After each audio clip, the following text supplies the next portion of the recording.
Hello everyone. Now that the CAT 2015 notification is out, and the fact that they haven't given a very clear distinction of what to expect, and they haven't spilled all the beans yet, but whatever that is there on hands, we can try to dissect it, understand just enough that we can address the anxiety of the CAT takers.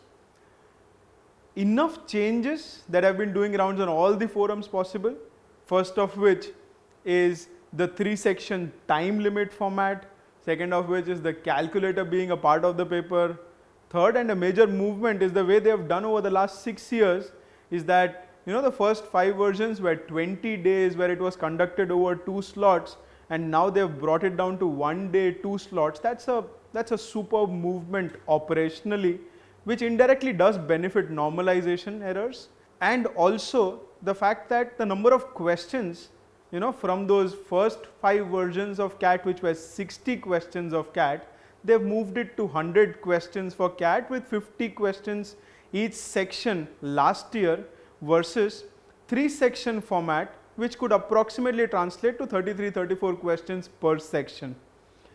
A lot of movements. Let's try to understand or probably analyze each of these movements and understand how can we play on this ground which has been offered to us.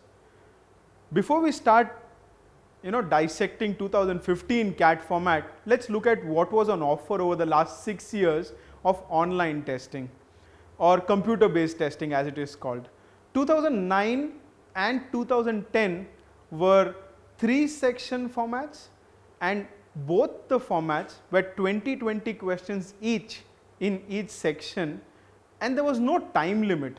So it was more or less like a paper based exam just translated online with 60 questions given to you, and the breakup of questions, if I segregate the 3 sections as verbal ability and reading comprehension put together, data interpretation and analytical reasoning or logical reasoning put together, and quantitative aptitude as the 3rd section, there was more or less an equal distribution of 20 questions in each section.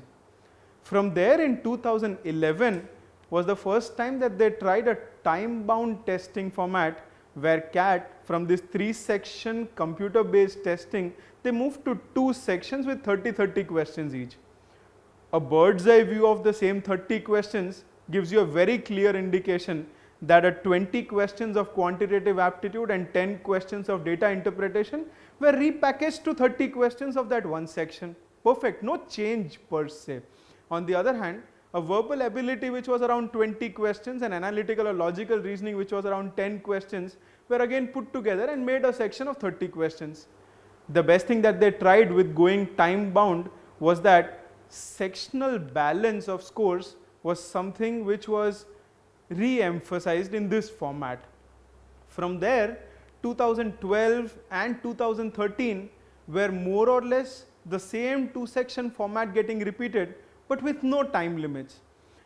What we understand over these first 5 years of CAT conduction is that 60 questions had become a backbone, and they were either being packaged as a 3-section or a 2-section, and they tried for once the time limit restriction, and the remaining 4 times there were no time limits. So this had more or less become a norm until 2014 came into picture. A 2014 CAT was 2 sections and probably the most structured format of CAT in terms of the question distribution. It was so visible last year that the 50 questions of CAT, they had pre-announced that analytical reasoning will have 4 sets of 4 questions each, data interpretation will have 4 sets of 4 questions each. So considering the first section, which was quantitative aptitude and data interpretation put together, when they had so loudly announced that 4 questions, 4 sets of 4 questions is DI, that is 16 questions, so remaining 34 becomes quant. On the other hand, the other section, 34 questions of verbal ability was again divided into 16 questions of RCs. So now it no longer was 34 questions of verbal ability and 16 questions of AR. It was 16 questions of RCs, 18 questions of verbal ability and 16 questions of AR. Very structured, just that there was no time limit. So from there, this year's movement, Over the last 6 years, let's try to understand and pick from the best practices in terms of number of sections, time limit and distribution of questions. The first of which is the 60 to 100 question transition. See, here we have to take two things into picture together. First of which is the time limit, or from being time bound to time free, and 60 questions to 100 questions. When we go from time bound, or rather no time limit, to a time bound kind of a thought process, it's better if there are greater number of questions, because just in case I'm really strong with one particular section, say a quantitative aptitude DI section, I might just end up exhausting the questions in that section if the number of questions are very less, and I might overspend on the verbal ability and AR section. That means even if I'm not equally competent at a national level on both the sections, I might have an undue advantage of getting more time for that second section. Hence that 60 to 100 transition for a time limit or a time bound based testing is perfect as a movement, because every kid will have enough time to prove his prowess as far as each section is concerned, and there's no question of exhausting the questions per se until unless cat really decides to go really easy on the difficulty level of questions. Now the next thing is movement from 2 section to 3 section. See, obviously there is a whole audience who is really strong with quant and DI. There are some people who are really strong with verbal ability. There are some people who are really strong with analytical reasoning.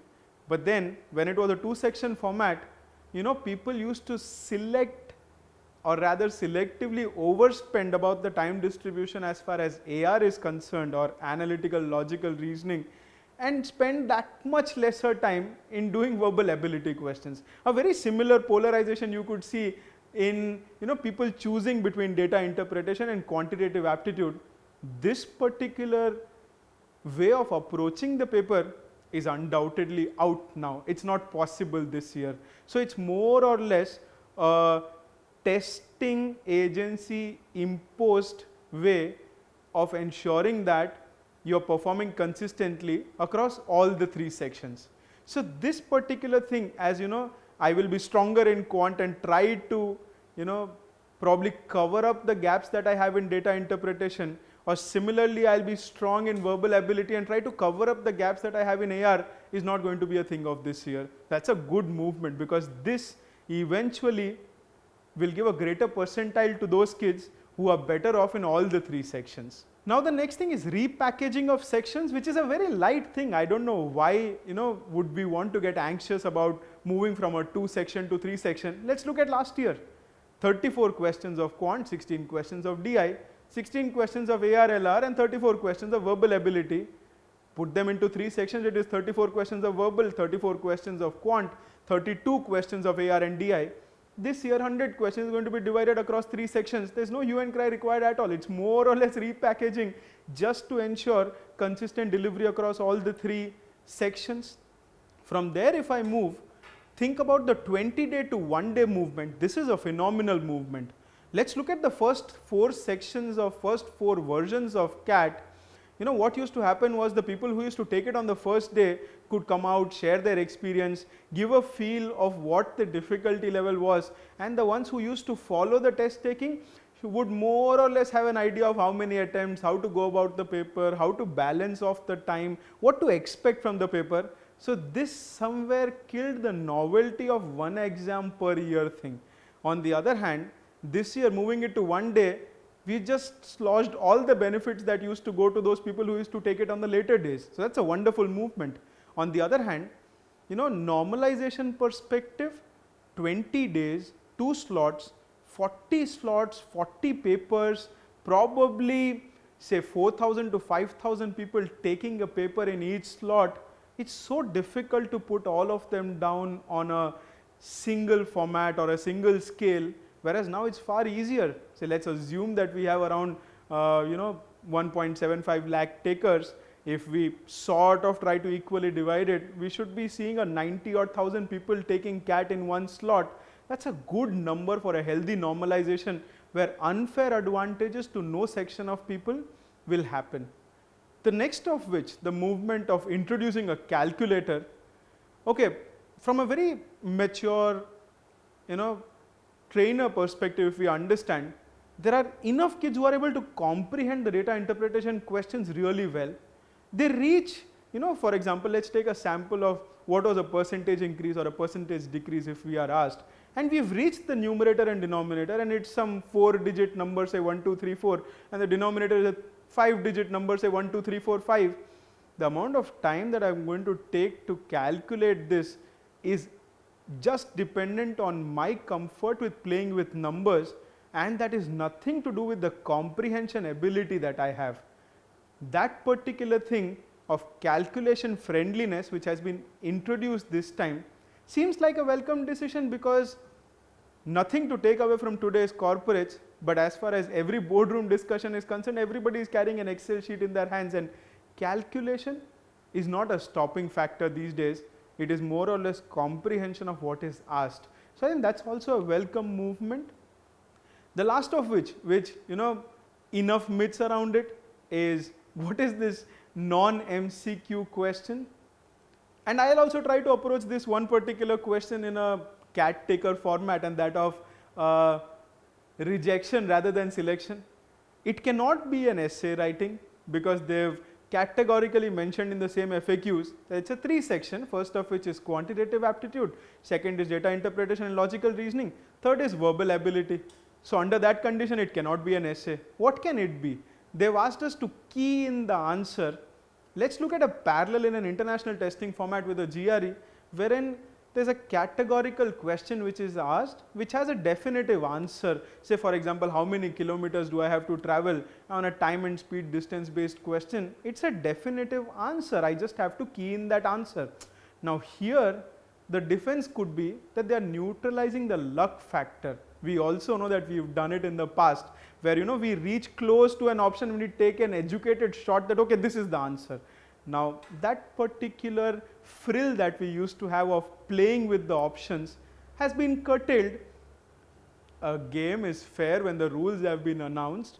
All we have to do is look at it positively and understand that okay, this is going to benefit those people who can reach the answers. So typically this year's CAT is 3 sections, time bound, every section. So more or less the driving forces for this year's CAT performance will be time management, selection of questions, and undoubtedly your prowess in each and every section is going to become a backbone as far as your performance is concerned. Considering all these things, obviously on a month-on-month basis, we'll try to give you a preparation agenda with probably a 2 month to go and a 1 month to go to CAT. But that's it as far as assessment of this year's pattern is concerned. Best of luck for your preparations. Have a good CAT.